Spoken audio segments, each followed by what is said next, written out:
tere, hea kuulaja, mina olen Hellika Kallaste ja töötan Maaeluministeeriumi toiduohutuse osakonnas. Tänase videoloengu teemaks on toidualase teabe esitamise põhinõuded.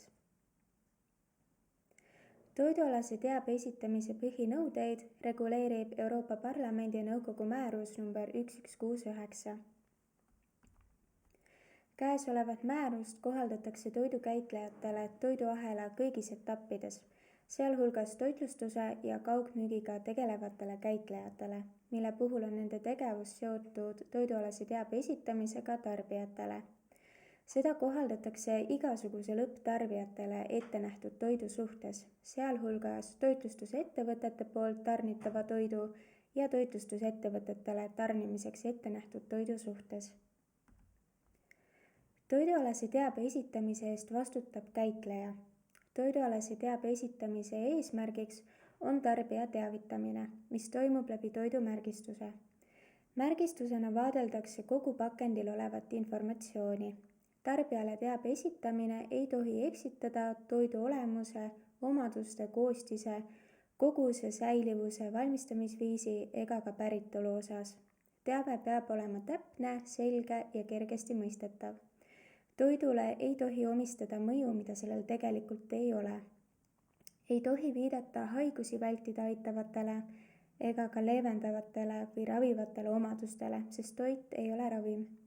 Kõik eelnevalt nimetatud põhimõtted kehtivad ka toidu reklaamile ning toidu esitlemisele. Müügipakendis toidu puhul esitatakse kohustuslik toidualane teave vahetult pakendil või selle külge kinnitatud märgistusel.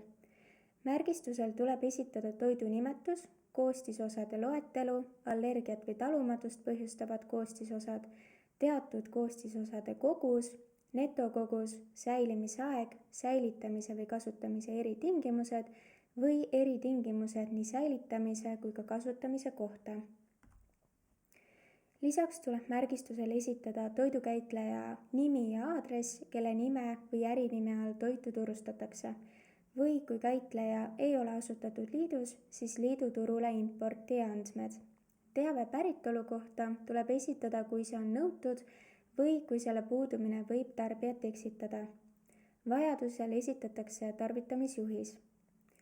Märgistusel tuleb esitada toitumisalane teave ka jookide puhul, mille etanooli sisaldus on suurem kui 1,2 mahuprotsenti. Sellisel juhul tuleb esitada tegelik etanooli sisaldus mahuprotsentides. Andmed märgitakse sõnade ja numbritega, kuid neid võib täiendada ka piktogrammide või sümbolitega. Teatud toitude puhul on kohustuslik esitada lisaandmeid. Sellised on näiteks teatavatesse gaasidesse pakendatud toidud, magusaineid sisaldavad toidud, kõrge kofeiinisisaldusega joogid, millesse on lisatud kofeiini, ja ka näiteks külmutatud liha ja külmutatud töötlemata kalandustooted. Siin on mõned näiteid kohustuslike lisaandmete esitamise kohta. Ülevaade sellistest üksikasjadest on esitatud määruse 3. lisas. Näiteks, kui toode sisaldab magusainet, siis peab märgistusel olema märge magusainega. Kui toit sisaldab aspartami ja see esitatakse koostisosade loetelus täpse nimetusega, siis lisatakse teave, sisaldab fenüülalaniini allikat. Kohustuslik toidualane teave peab olema kõikide toitude puhul esitatud ja kergesti kättesaadav, kooskõlas määrusega. Kohustuslik toidualane teave märgitakse silmatorkavasse kohta, hästi nähtavalt, selgesti loetavalt ja vajaduse korral kulumiskindlalt. Tekst peab olema tausta suhtes kontrastne. Nõuded on kehtestatud ka kirja suurusele. Väikse tähe kõrgus võib olla minimaalselt 1,2 mm. Erand kehtib pakenditele, mille suurima külje pindala on alla 80 ruutsentimeetri. Sellisel juhul võib väikse tähe kõrgus olla minimaalselt 0,9 mm. Toidualane teave tuleb esitada liikmesriigi tarbijatele arusaadavas keeles, kus toitu turustatakse. Eestis turustatava toidualane teave tuleb esitada eesti keeles. Alkohoolse joogi müügipakendi märgistus võib olla võõrkeelne, kui eestikeelset teavet antakse müügikohas. andmeid võib esitada ka mitmes keeles.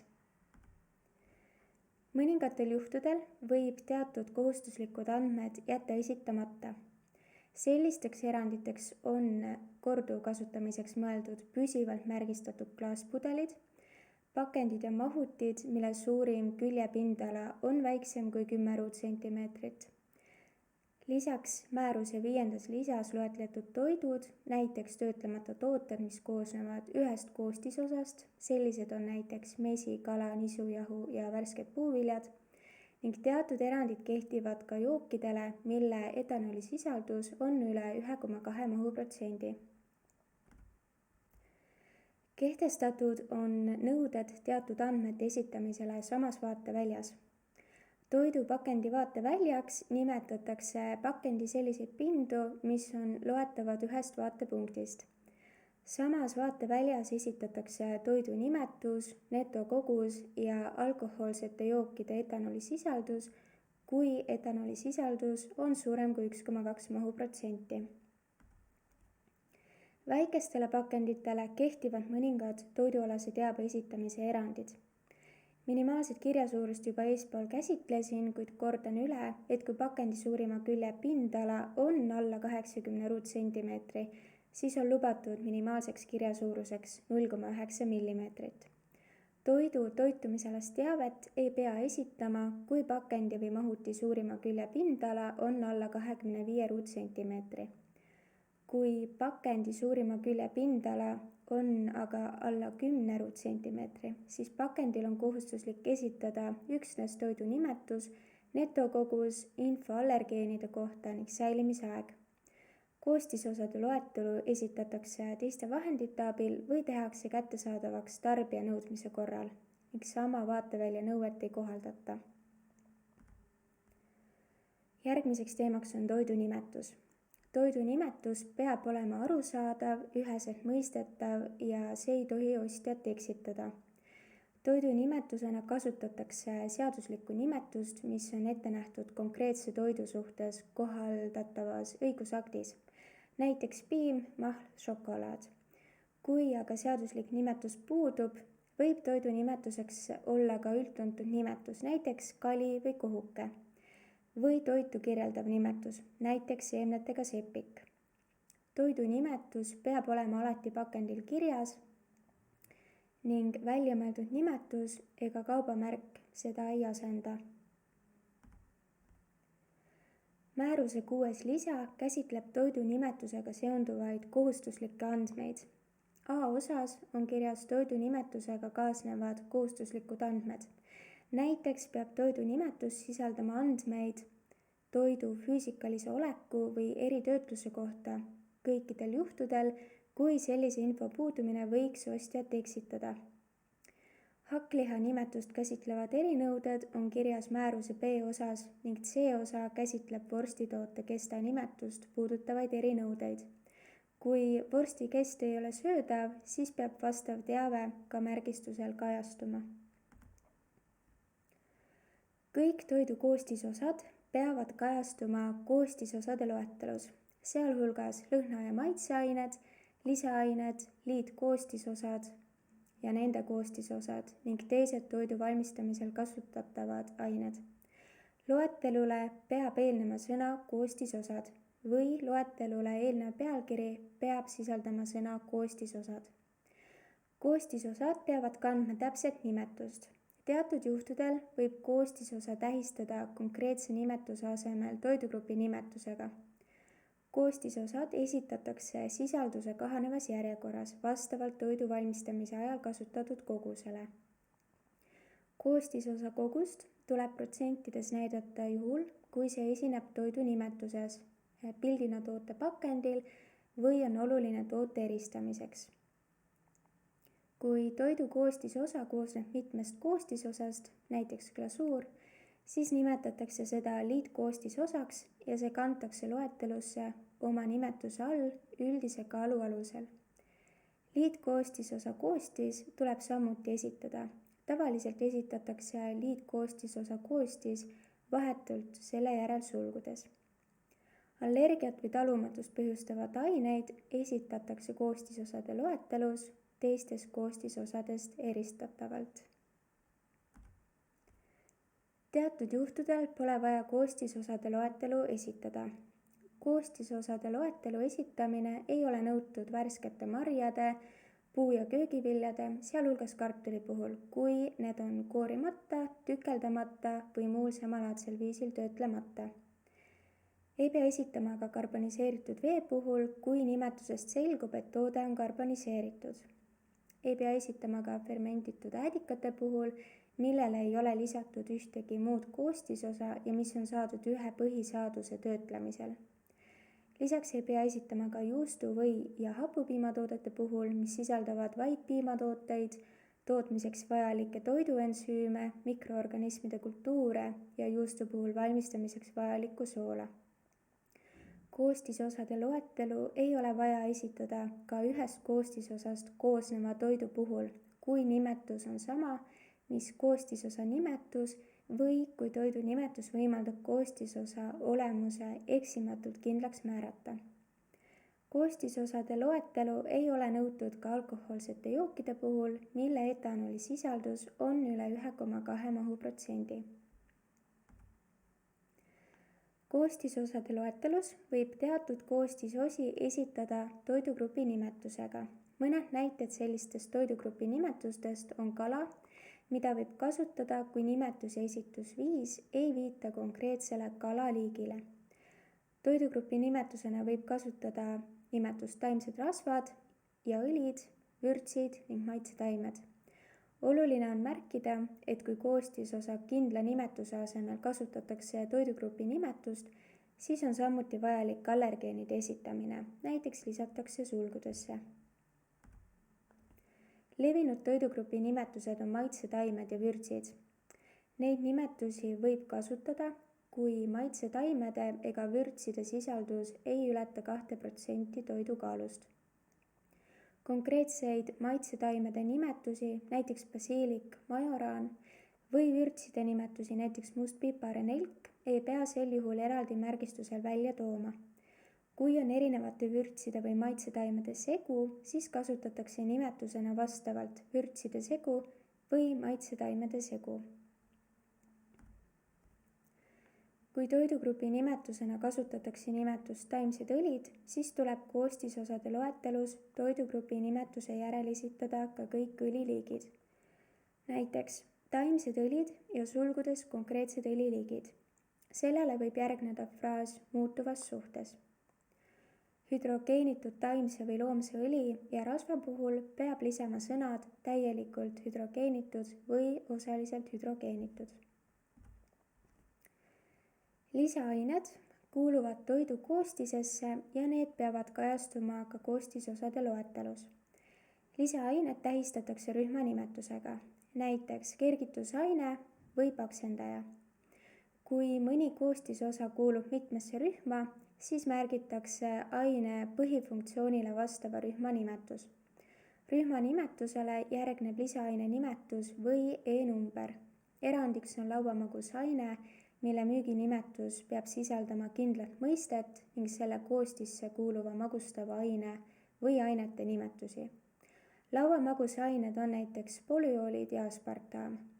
Kui toit sisaldab magusaineid või teatud toiduvärve, siis on vajalik lisateabe esitamine. Magusaineid sisaldavate toitude märgistusele lisatavaid täiendavaid üksikasju leiab Euroopa Parlamendi ja Nõukogu määruse nr 1169 kolmandast lisast. Teatud toiduvärvide puhul peab esitama täiendavat teavet, mille kohta leiab täpsemaid nõudeid vastava määruse 5. lisast. Lõhna- ja maitseained esitatakse samuti koostisosade loetelus.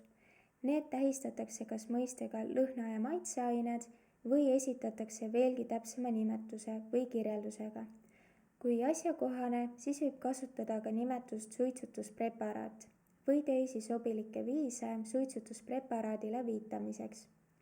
Mõistet looduslik võib lõhna- ja maitseaine kirjeldamiseks kasutada üksnes juhul, kui lõhna- ja maitsekomponent sisaldab ainult lõhna- ja maitsepreparaate ja või looduslikke lõhna- ja maitseühendeid. kui toidu tootmisel või valmistamisel on kasutatud lõhna- ja maitseainena kiniini või kofeiini, siis kofeiin ja kiniin nimetatakse koostisosade loetelus kohe pärast nimetust lõhna- ja maitseaine. Mõningatel juhtudel on vajalik märkida koostisosa protsendiline kogus, mis esitatakse koostisosade loetelus toidu nimetuses või kohe pärast nimetust, kui koostisosa on esitatud nimetuses või on nimetusega seostatav. Kui toidu nimetus on singi-juustupitsa, siis tuleb esitada nii singi kui ka juustu kogus, kuna mõlemad koostisosad on esitatud nimetuses. Siinkohal on ka erand, kui nimetuses rõhutatakse koostisosa, aga koostisosa kasutatakse toidu maitsestamiseks väikeses koguses kuni 2% ulatuses, siis ei ole vaja koostisosa kogust esitada. Näiteks kaneelisaia puhul ei ole vaja esitada kaneelikogust. Koostisosa kogus tuleb esitada ka siis, kui koostisosa on rõhutatud sõnas, pildis või graafiliselt. Näiteks kui pakendil on mingisugust koostisosa rõhutav illustratsioon või kui märgistusele on lisatud eraldiseisev sõna, näiteks küüslauguga, siis tuleb ka küüslaugu kogus esitada. Koostisosa kogus esitatakse ka juhul, kui koostisosa on põhiline toidu iseloomustamiseks ja eristab seda teistest nimetuse või välimuse tõttu sarnastest toitudest.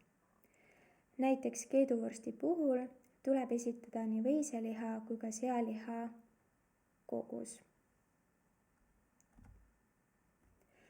Töötlemise tõttu niiskust kaotanud toitude puhul lähtutakse koostisosa koguse arvutamisel toidu valmistamiseks kasutatud koostisosa kogusest, mis esitatakse massiprotsendina valmistoote massist.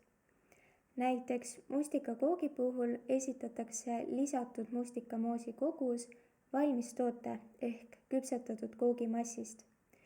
Kui koostisosa protsentuaalne kogus ületab 100% valmistoote massist, siis protsendi asemel esitatakse 100 grammi valmistoote valmistamiseks kasutatud koostisosa kogus massiühikutes. Näiteks veiselihast valmistatud salaamivorsti märgistusel esitatakse teave 100 grammi vorsti valmistamiseks on kasutatud 115 grammi veiseliha. Koostisosade esitamisel kehtivad mõningad erandid. Näiteks koostisosad, mille sisaldus valmistootes on alla 2%, võib esitada koostisosade loetelu lõpus vabas järjekorras. Lisatud vett ei pea koostisosade loetelus esitama, kui selle sisaldus valmistootes ei ole üle 5%. See erand ei kehti aga lihavalmististe, töötlemata kalandustoodete ega ka kahepoolmeliste molluskite suhtes. Lisatud vee kogus saadakse, kui valmistoote netokogusest lahutatakse teiste koostisosade netokogus. Teatud toidukomponente võib koostisosade loetelust välja jätta. Sellisteks on koostisosa komponendid, mis on tootmisprotsessi käigus ajutiselt eraldatud ja hiljem uuesti lisatud.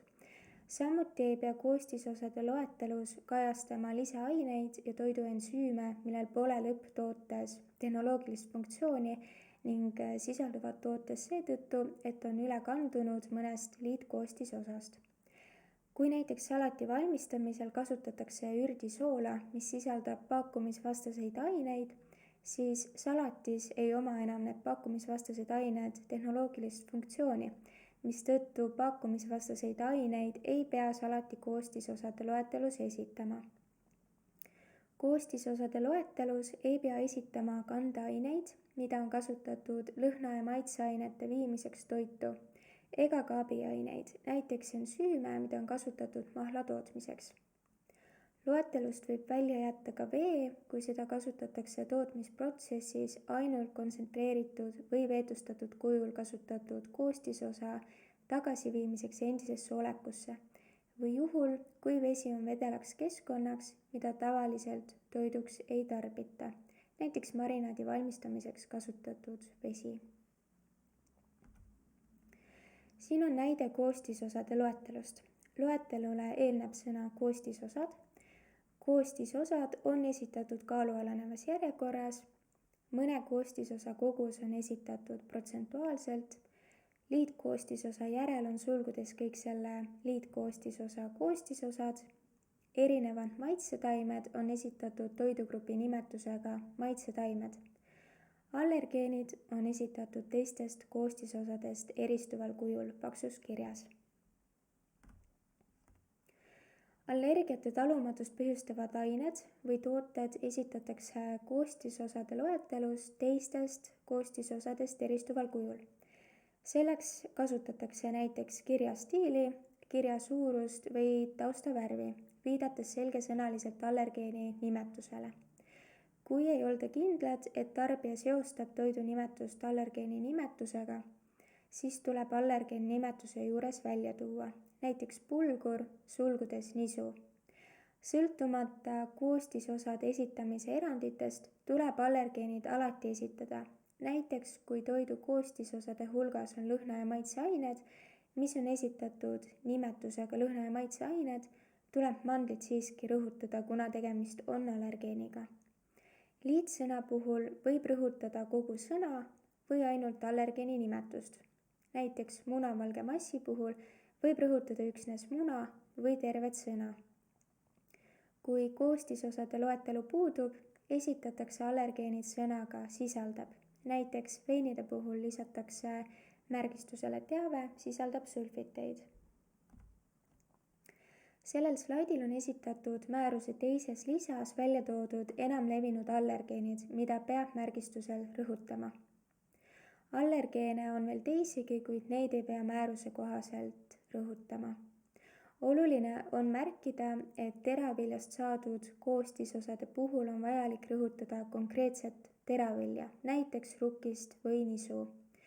Gluteeni võib lisada vabatahtlikult teravilja järel, näiteks oder ja sulgudes gluteen. Kui aga toidule lisatakse gluteeni, siis peab selle esitama koos teravilja nimetusega, näiteks nisugluteen. Kui toidu nimetus viitab aga selgelt allergeenile ja selle toidu koostisosade loetelu esitamist ei nõuta, ei pea allergeeni nimetust esile tõstma. Sellisteks näideteks on piim ja krevetid. Kui on tegemist tootega munaliköör, siis ei pea samuti esitama sisaldab muna, kuna nimetus munaliköör viitab selgelt allergeenile. Märgistusel peab esitama toidu või joogi netokoguse. Netokoguse ühikuteks on vedelate toodete puhul mahuühikud ja teiste toodete puhul massiühikud. Netokoguse esitamisel kehtivad ka mitmesugused erandid. Netokogust ei pea esitama tükikaupa müüdava toidu või ostja juuresolekul kaalutava toidu puhul, mille maht või kaal võib oluliselt väheneda, näiteks aiakeste puhul. Samuti ei pea netokogust esitama, kui toidu netokogus on alla 5 grammi või 5 milliliitri. Seda erandit ei kohaldata vürtside ega maitsetaimede suhtes. Lisaks ei pea netokogust esitama ka toidu puhul, mida müüakse tavaliselt tükikaupa, tingimusel, et tükkide hulk on pakendit avamata selgelt nähtav ja loendatav. Kui see nii ei ole, siis tuleb tükkide arv siiski märgistusele esitada. Toidumärgistusel tuleb esitada toidu säilimise aeg. Säilimise aja märgistamiseks on 2 viisi. Esimeseks on minimaalse säilimise aja tähtpäev ehk parim enne ja teiseks viisiks on tarvitamise tähtpäev ehk kõlblik kuni. Parim enne kasutatakse toitude puhul, mis ei ole kiiresti riknevad, näiteks leib, sai, küpsised.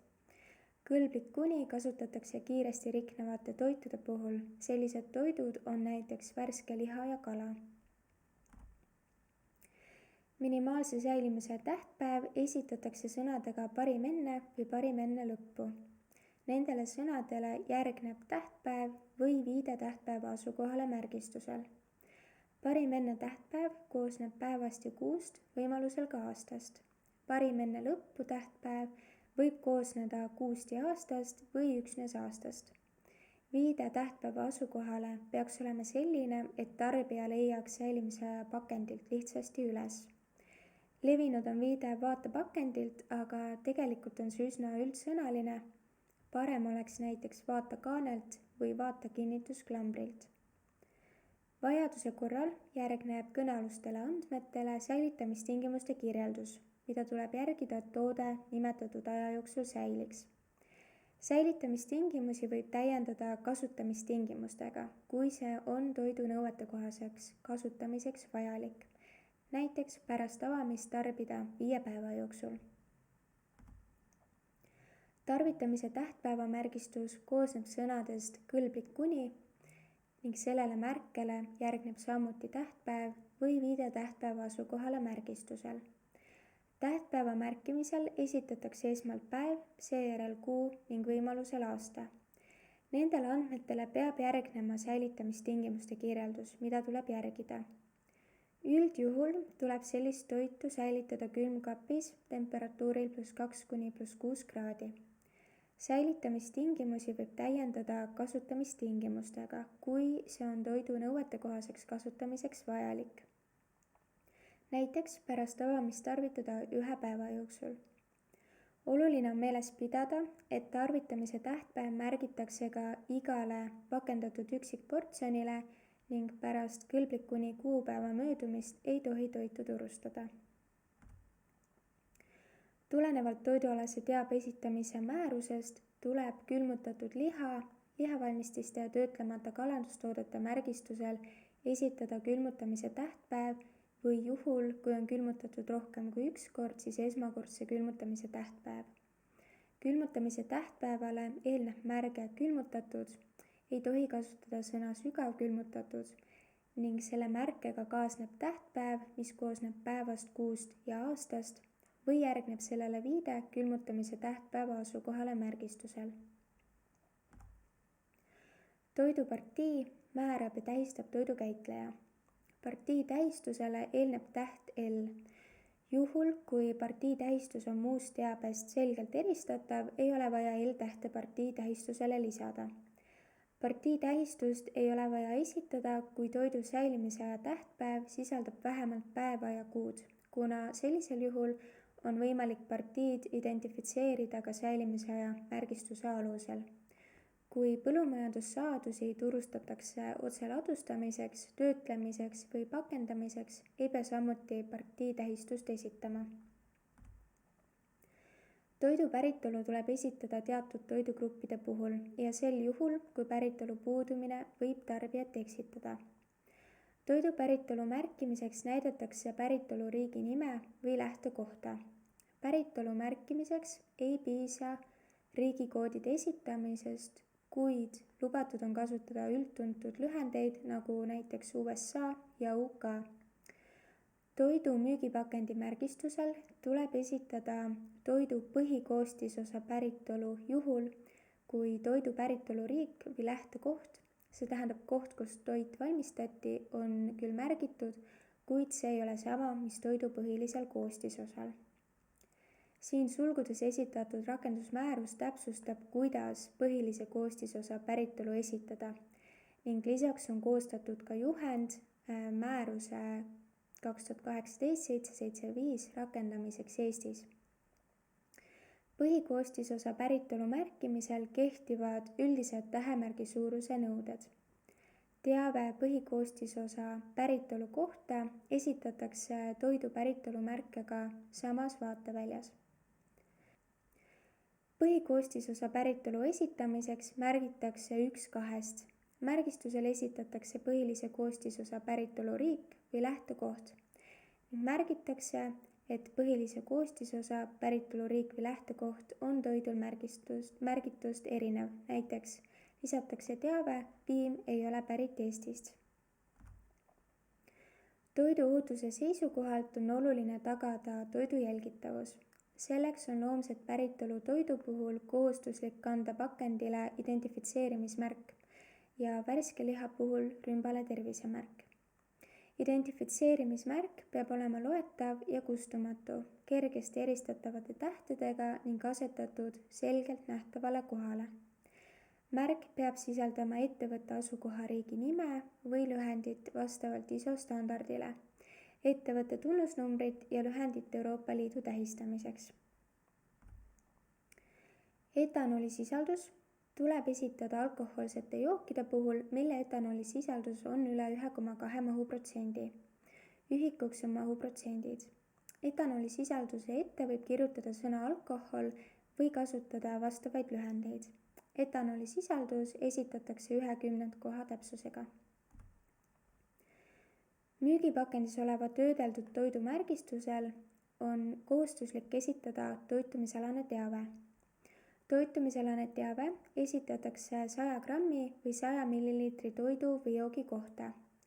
Teave esitatakse kindlas järjekorras. Kõigepealt esitatakse energiasisaldus, esmalt kilotsaulides, seejärel kilokalorites. Seejärel esitatakse rasva, küllastunud rasvhapete, süsivesikute, suhkrute, valgu ja soolasisaldus. Toitumisalast teavet võib täiendada, pakkudes teavet mono- ja polüküllastumata rasvhapete, polüoolide, tärklise ja kiudainete kohta. Vitamiinide ja mineraalainete sisaldust võib samuti esile tuua, kui neid esineb märkimisväärses koguses, mis on määratletud määruse 13. lisa A osas. Vitamiinide ja mineraalainete sisaldus esitatakse võrdluskoguse protsendina 100 grammi või 100 milliliitri kohta. Toitumisalast teavet võib esitada ka portsjoni või tarbimisühiku kohta. Portsjoni või tarbimisühiku suurus peab olema tarbijale selgeks tehtud toitumisalase teabe vahetus läheduses. Lisaks võib toitumisalast teavet väljendada protsendina võrdluskogusest 100 grammi või 100 milliliitri toote või ühe portsjoni või tarbimisühiku kohta. Teatud osa toitumisalasest teabest võib korrata ka pakendi esiküljel. Korratavaks teabeks võib olla energiasisaldus või energiasisaldus koos rasvade, küllastunud rasvhapete, suhkrute ja soola kogusega. Siiani oli juttu müügipakendisse pakendatud toidualase teabe esitamisest, kuid müügipakendisse pakendamata toidu pakkumise korral ja ka kaugmüügi korral kehtivad erinevad nõuded. Esmalt vaatame lähemalt müügipakendisse pakendamata toidule kehtivaid nõudeid. Müügipakendisse pakendamata toiduks on lahtiselt müüdav toit, näiteks värsked puuviljad, saiakesed, ka toitlustusasutuses serveeritavad road. Müügipakendisse pakendamata toit on ka tarbija soovil müügikohas pakendatav toit, näiteks kaupluses kaasamüüdav salat või kaasaostetav praad ning müügikohas tarbija juuresolekuta vahetult müügiks pakendatud toit, näiteks kaupluses pakendatud salatid ja singiviilud. Müügipakendisse pakendamata toidualase teabe esitamisel tuleb arvestada ka toidugrupi põhiste lisanõuetega. Näiteks värske puu- ja köögivilja puhul on kohustuslik esitada päritolu puudutav teave. Toitlustusettevõtetele ja jaekaubandusettevõtetele kehtivad pisut erinevad nõuded, mida hakkame kohe lähemalt vaatama. Esmalt vaatleme toitlustusettevõtetele kehtivaid nõudeid. Kui toitlustusettevõttes, näiteks kohvikus, pakutakse müügipakendisse pakendamata toitu või tarbija soovil pakendatavat toitu, siis tuleb esitada toidu nimetus ja teave allergeenide kohta. Kirjalikult allergeene esitades ei pea neid trükitehniliselt rõhutama. Teave tuleb esitada müügikohas kirjalikult, näiteks menüüs, sildil või tahvlil või suuliselt. Müügikohas peab teenindaja oskama anda suulist teavet ka toidu või joogi koostisosade kohta. Kui teave ei ole müügikohas tarbijale lihtsalt märgatav või kui see esitatakse suuliselt, tuleb esitada teade, mis ütleb, kus teavet saada, või kui asjakohane, siis tuleb esitada teade, mis palub teabe saamiseks pöörduda teenindaja poole. Näiteks esitatakse teave infot allergeenide kohta, küsi teenindajalt. Kui toitlustusettevõttes või jaekaubandusettevõttes müüakse tarbija juuresolekuta vahetult müügiks pakendatud toitu, tuleb esitada toidu nimetus, arvestades nimetusega kaasnevate kohustuslike andmete erinõuetega. Esitatakse ka teave allergeenide kohta, neid ei pea trükitehniliselt rõhutama ja neid allergeene, millele toidu nimetus otseselt viitab, ei pea esitama. esitada tuleb ka käitleja nimi, kelle all toitu turustatakse, vajadusel toidu päritolu, esitatakse ka toidu säilimisaeg ja netokogus. Toitlustusettevõttes portsjonina vahetult müügiks pakendatud toidu puhul ei ole vaja netokogust esitada. Nõudeid kohaldatakse ka toidu suhtes, mida tarnitakse toitlustusettevõtjale samal kujul tarbijale üleandmiseks. Selliselt pakutava toidu teave esitatakse tarbijale müügikohas või vahetult toidu juures ning see peab olema kergesti nähtaval kohal ja selgesti loetav. Teave esitatakse pakendil või sellele lisatud märgistusel, kirjalikult näiteks sildil või kuvatakse elektrooniliselt tahvlil või tablool. Müügikohas peab teenindaja oskama anda suulist teavet toidu või joogi koostisosade ja teatud koostisosade sisalduse kohta.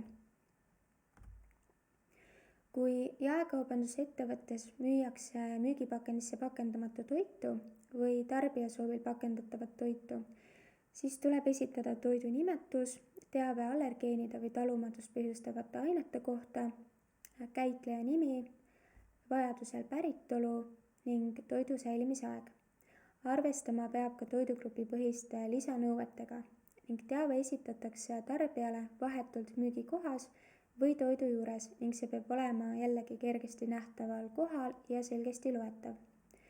Teave tuleb esitada kas paberil, elektrooniliselt ning müügikohas peab teenindaja oskama anda suulist teavet toidu koostisosade või teatud koostisosade grupi koguse kohta. Kaugmüügi korral on tegemist sidevahendite vahendusel toidu müümisega. See hõlmab näiteks e-kaubandust, veebipoode, sotsiaalmeediakanaleid ja erinevaid ostu-müügiplatvorme. See, millise toidualase teabe peab tarbija saama, sõltub, kas tegemist on pakendatud toiduga või pakendamata toiduga. Müügipakendis toidu korral peab tarbija saama kogu märgistusel nõutud teabe enne ostu sooritamist, välja arvatud info säilimise aja ja külmutamise tähtpäeva kohta. Teave peab olema kättesaadav näiteks müügikataloogi, veebilehe või infotelefoni kaudu. Nõue ei kehti müügiautomaatidele ega automatiseeritud müügikohtadele.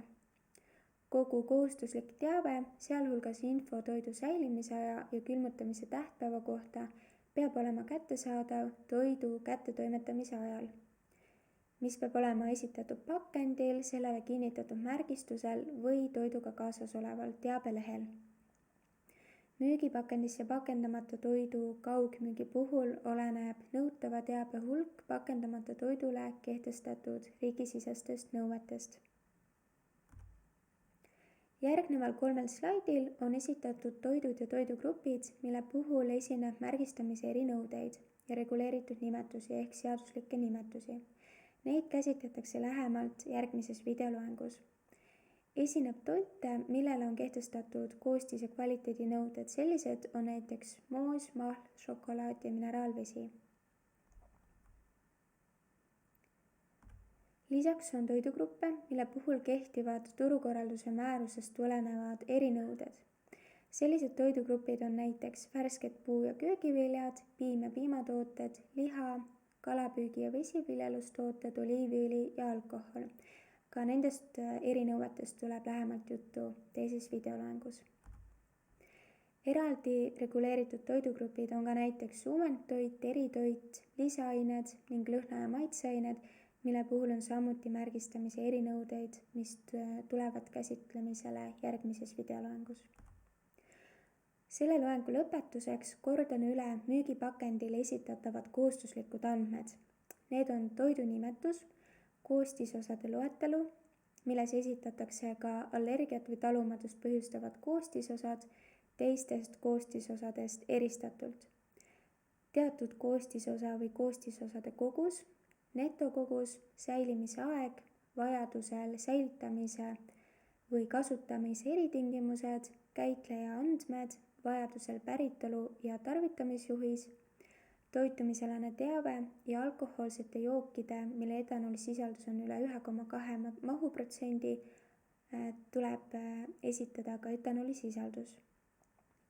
tarbijale esitatav toidualane teave peab olema tõene, selge ja see ei tohi tarbijat eksitada. Meeles peab pidama asjaolu, et õiglase teavitamise nõue laieneb ka toidu esitlemisele ja reklaamile.